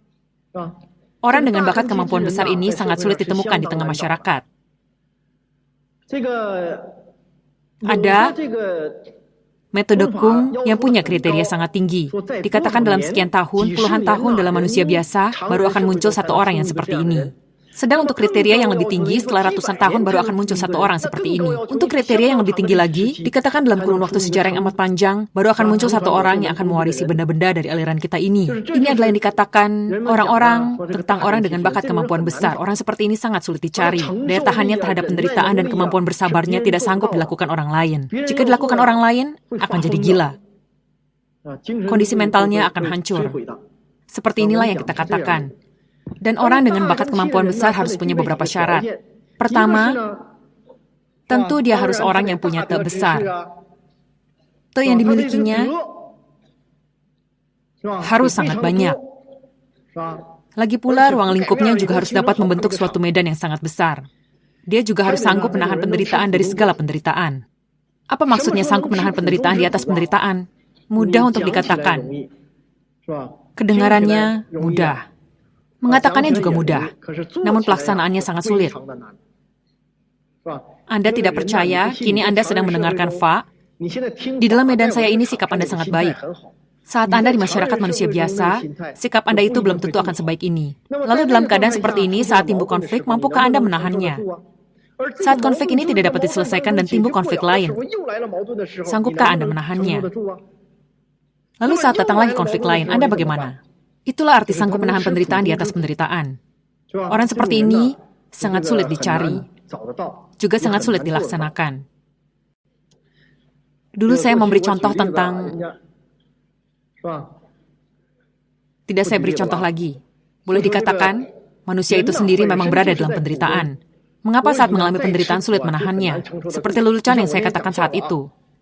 Saya katakan ada orang, sesuai kondisi sekarang, tempat kerja orang ini dalam keadaan resesi. Pengeluarannya sangat ketat. Tempat kerjanya akan mengadakan reformasi. Ada orang yang mungkin akan dipecat. Dengan kehilangan mangkok nasi sungguh menyedihkan. Tentu bukan hanya dia saja. Apa boleh buat, dia lalu pulang dengan lesu, hati sangat sedih. Setibanya di rumah, dilihat orang tuanya sakit. Sakitnya cukup parah, harus segera dilarikan ke rumah sakit. Sesampainya di rumah sakit, sudah tidak ada tempat kerja, kemana mencari uang? Tanpa uang tidak akan bisa dirawat di rumah sakit, karena khawatir ia lalu meminjam uang. Akhirnya masalah orang tuanya dapat dibereskan. Lalu begitu pulang ke rumah, datang guru sekolah, katanya, anak Anda memukul dan melukai orang lain, tengoklah ke sana. Coba katakan naik pitam tidak, ini hanyalah contoh. Sebagai kelakar, tidak ada hal semacam ini. Dengan tidak mudah, semua masalah akhirnya teratasi. Ia lalu hendak duduk beristirahat sejenak. Bagaimana Anda membereskan semua ini? Benar-benar membuat stres. Baru saja duduk di sana, ada telepon berdering. Begitu diangkat, ada orang berkata, istri Anda telah berselingkuh. Hanya berkelakar. Coba Anda katakan bagaimana hidup. Sudah tidak ingin hidup lagi. Cari seutas tali gantung diri saja. Dengan kematian semua persoalan selesai. Ini karena dia tidak mampu menanggungnya. Sesungguhnya manusia memang dalam penderitaan, menanggung penderitaan. Julian adalah menanggung penderitaan. Dikatakan mudah bagi manusia berkultivasi. Dalam puluhan tahun Anda bisa berhasil kultivasi. Manusia memang dalam penderitaan. Dalam agama juga dikatakan, manusia memang dalam penderitaan. Dia tidak memahami mengapa dalam penderitaan. Semua orang datang adalah secara demikian. Keluar dari kandungan ibu tidak ada yang merasa menderita. Saya beritahu Anda, dengan tubuh fisik ini, tubuh materi ini, Anda merasa haus tidak enak, lapar tidak enak, panas tidak enak, dingin tidak enak, lelah tidak enak. Pokoknya tidak ada yang nyaman. Ini belum termasuk kekalutan hati yang dibangkitkan oleh keterikatan hati dan Qin.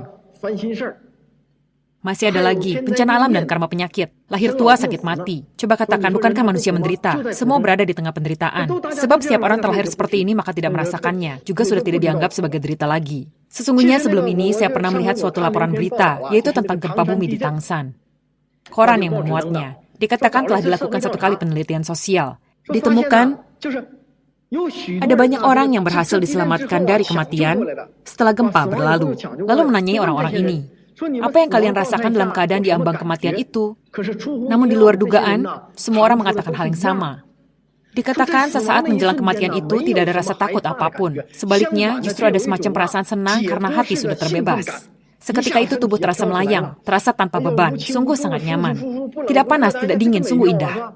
Bahkan dapat melihat tubuh mereka sendiri. Ada juga yang pergi ke suatu tempat, bahkan ada yang telah melihat makhluk lain. Tentu hal itu tidak akan kita bahas, tidak ada kaitannya dengan kita. Yang kita maksudkan adalah perasaan ini.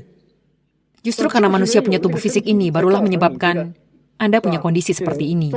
Tanpa tubuh fisik ini, tentu Anda tidak lagi terbawa oleh kesesatan manusia biasa. Anda bahkan dapat melihat semuanya. Bahkan dalam sekejap, saat manusia diambang kematian, saat Yansen Anda keluar, seketika itu juga perbuatan baik dan jahat yang dilakukan dalam kehidupan ini, tak peduli perbuatan apapun, satu persatu tampak nyata di depan mata, seperti peristiwa semalam yang tampak begitu jelas di hadapan Anda. Seketika itu akan terbebas keluar, tidak berada di bawah kendali otak lagi. Semua tampak jelas di depan mata. Tadi yang saya katakan tentang harus dapat menahan penderitaan di atas penderitaan. Dia juga harus punya hati yang maharan.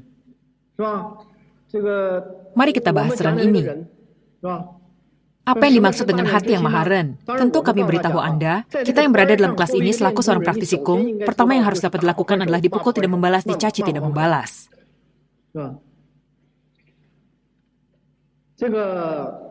Lagi pula,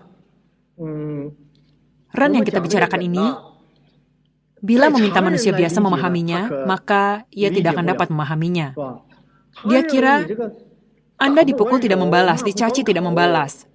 Ada apa dengan kalian? Semuanya telah menjadi AQ. Dia akan berpikir demikian. Manusia biasa memang manusia biasa. Prinsip ini di atas sana semuanya jadi terbalik. Di sana akan menganggap Anda sangat cerdik. Coba kalian pikirkan, sebagai orang yang punya pengertian dan kemampuan menahan diri di masyarakat manusia biasa, maka ia tidaklah sama dengan orang lain. Katakan Anda mencaci saya, maka tidak akan saya hiraukan. Saya harus berjiwa besar. Orang lain bahkan mengatakan orang ini tidak bisa dikatakan bodoh. Sungguh berjiwa besar, ia bersikap amat toleran. Bahkan akan memujinya. Sebenarnya saya beritahu Anda, ren ini bukan berarti orang itu bermental AQ, atau seorang penakut atau pengecut. Saya beritahu Anda, bukan demikian. Sama sekali bukan pengecut. Sebaliknya, dia merupakan perwujudan dari tekad kuat seseorang. Tanpa memiliki tekad sekuat ini, Anda tidak mungkin dapat ren. Orang biasa dihina, maka ia akan mencabut pedang untuk bertanding. Anda mencaci saya akan mencaci Anda. Anda memukul saya akan balas memukul Anda. Itu adalah manusia biasa. Keberanian seorang pria biasa. Orang seperti ini bagaimana bisa Shulian? Kalian tahu ada sebuah kisah dalam sejarah. Ada sebuah cerita sejarah tentang Han Xin. Anda semua tahu ia adalah jenderal senior Liu Pang. Bisa dikatakan tulang punggung dari Liu Pang. Dalam sejarah, orang ini dikatakan sangat hebat, sangat termasyur. Mengapa Han Xin mampu melakukan hal besar? Dikatakan karena sejak kecil, Han Xin memang bukan seperti manusia umumnya. Pada masa remaja saat berlatih wushu, ada cerita demikian. Orang yang berlatih wushu selalu menyandang pedang. Suatu hari saat berjalan di jalan, ada seseorang bertolak pinggang menghalangi jalannya. Katanya, apa gunanya Anda menyandang pedang pusaka? Apa Anda berani membunuh orang? Jika berani membunuh, Anda penggal kepala saya. Sambil berbicara, dijulurkan kepalanya ke sana. Melihat ini, Han Xin lalu berpikir, untuk apa saya penggal kepala Anda? Saat itu memenggal kepala orang apa boleh sembarangan? Bukankah juga harus diadili dan dihukum? Maka Han Xin tidak memenggal kepalanya. Begitu melihat Han Xin tidak berani bertindak, ia lalu berkata, Anda tidak berani membunuh saya, Anda harus menyusup lewat selangkangan saya. Jika tidak, jangan harap Anda bisa lewat. Han Xin benar-benar merangkak lewat bawah selangkangannya. Tentu saja membicarakan sebuah tokoh sejarah yang demikian, Anda akan bertanya, bagaimana ia mampu menerima aib sebesar ini? Orang katakan, justru karena Han Xin dapat menanggung beban aib yang berat, dan karena ia memiliki kesabaran yang demikian besar. Demikian luar biasa, maka baru dapat menjadi hebat di kemudian hari.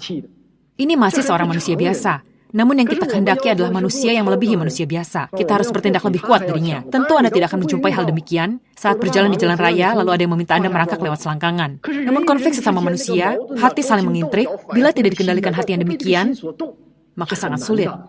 Saya katakan itu tidak lebih ringan daripada sejumlah hal tadi. Tidak lebih ringan.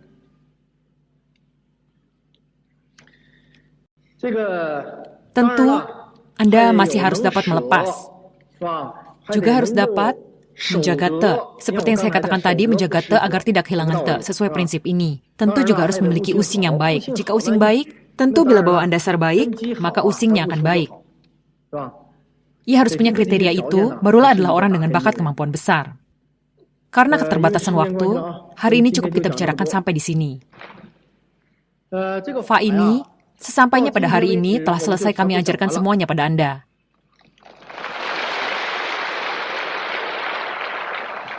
Dapat tidaknya diajarkan lebih lanjut, jika diajarkan terpisah, masih bisa. Duduk di sini berceramah selama setahun pun bisa. Namun, bagi Shulian kita kelak, tidak ada manfaatnya. Ada banyak masalah harus mengandalkan diri Anda.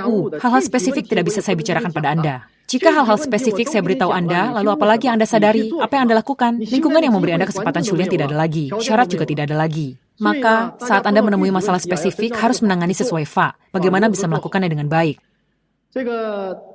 Pada dasarnya apa yang harus saya ajarkan pada Anda sudah kami jelaskan semua. Bisa juga mengikuti ceramah kelas lainnya dari rekaman kaset saya.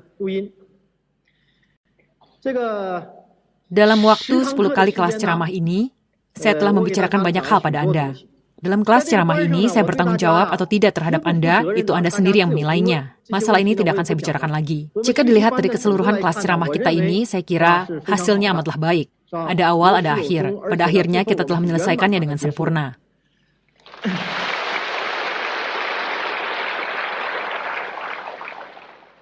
Anda semua ada yang berasal dari tempat yang sangat jauh, dari luar daerah. Jumlahnya ada 3.000 orang lebih. Yang terjauh dari Heilongjiang, Xinjiang,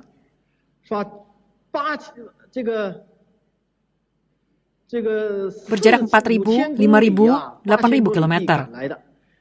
Telah datang menempuh perjalanan jauh. Semuanya telah menanggung banyak penderitaan. Bahkan ada yang kekurangan biaya, hanya makan mie instan, atau hanya makan kue kering juga ada. Anda semua datang ke sini demi apa? Yaitu demi untuk belajar, untuk memperoleh fa ini.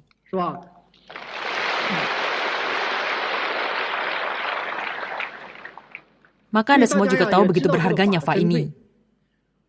Tentu selama 10 sesi ceramah ini, kami berusaha memenuhi keinginan Anda semua. Sebisa mungkin memberikan kemudahan bagi Anda semua. Kami juga berusaha menerangkan lebih banyak hal bagi Anda. Menerangkannya dengan sejelas-jelasnya, agar Anda dapat paham. Mulai saat ini, dapat memakai fa sebagai pedoman Shulian. Artinya selama ceramah 10 sesi ini, Anda semua tergantung pada saya.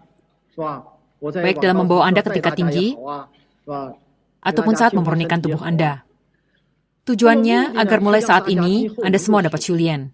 Artinya, setelah 10 hari ceramah ini berlalu, maka selanjutnya semua tergantung pada Anda. Dapat atau tidak berkultivasi, dapat atau tidak berhasil. Maka tergantung diri Anda sendiri. Namun kami katakan, karena Anda sudah duduk sampai di sini, siogianya Anda semua memiliki jodoh. Saya pikir, tidak ada salahnya setelah pulang nanti, coba lakukan dengan segenap kemampuan dan lihatlah bagaimana. Bagi yang dapat bertahan, Anda teruslah bertahan untuk berkultivasi terus. Sebesar apa upaya Anda, sebesar itu pula yang Anda peroleh. Ini sudah pasti. Kita punya banyak pengalaman. Banyak sekali praktisi yang punya pengalaman Shulian pribadi. Saya pikir hal ini juga akan memberi kita cukup banyak pengalaman. Memberi kita cukup banyak pengalaman dan berbagai macam hikmah. Disimpulkan dengan satu kata, yaitu hari ini kita yang duduk di sini tidak boleh membuang waktu percuma selama 8-10 hari, ataupun waktu yang lebih panjang lagi. Tafa, bila manusia sungguh-sungguh hendak memperoleh sedikit benda ini adalah sangat tidak mudah. Sekali diperoleh, bila tidak menghargainya, kelak menyesal pun sudah terlambat. Orang Tiongkok punya pepatah, setelah lewat desa ini tidak akan ada toko ini lagi di depan sana. Bukankah begitu? Maka kita semua, melalui kelas ceramah ini, Anda semua mungkin dapat merasakan. Tidak ada satupun Master Qigong yang memberikan ceramah seperti saya ini. Di negara kita ini, saya katakan, yang benar-benar membawa orang ke tingkat tinggi, yang mengajarkan Fa pada tingkat yang lebih tinggi ini, hanya saya seorang yang melakukan. Di seluruh dunia tidak ada lagi. Di seluruh dunia, saya katakan hanya saya yang melakukan. Tentu saja tidak peduli bagaimana, tujuannya adalah bisa membuat agar Anda dalam periode sejarah seperti ini, di dalam lingkungan manusia biasa yang sangat rumit seperti ini, dapat memperoleh Fa ortodoks. Dapat benar-benar mendapatkan peningkatan diri. Dapat benar-benar memperoleh Shulian. Walau Anda tidak Shulian, setelah keluar dari kelas ceramah ini, Anda pun dapat menjadi seorang yang baik. Saya percaya akan demikian. Ada banyak praktisi berkata pada saya, Guru, setelah mendengar beberapa sesi ceramah guru, wawasan saya akan dunia pun mengalami perubahan. Memang demikian. Di tengah arus besar zaman sekarang ini, manusia menganggap hal-hal yang keliru itu sebagai sebuah kebenaran, menjadikan yang rusak sebagai yang baik, yang jahat sebagai yang baik. Semuanya terbentuk jadi konsep. Manusia semua berada di tengah arus besar ini. Saat mereka mengejar sesuatu dengan keterikatan hati yang demikian, begitu saya membicarakan tentang konsep manusianya yang sama sekali bertolak belakang, saat itu ada banyak praktisi baru yang langsung dapat menerimanya. Ia juga tahu ini baik, namun belum tentu dapat segera memahami, belum dapat mengatakan secara jelas. Kelak Anda masih harus tiada hentinya lebih gigih dalam belajar, berlatih, mendengar.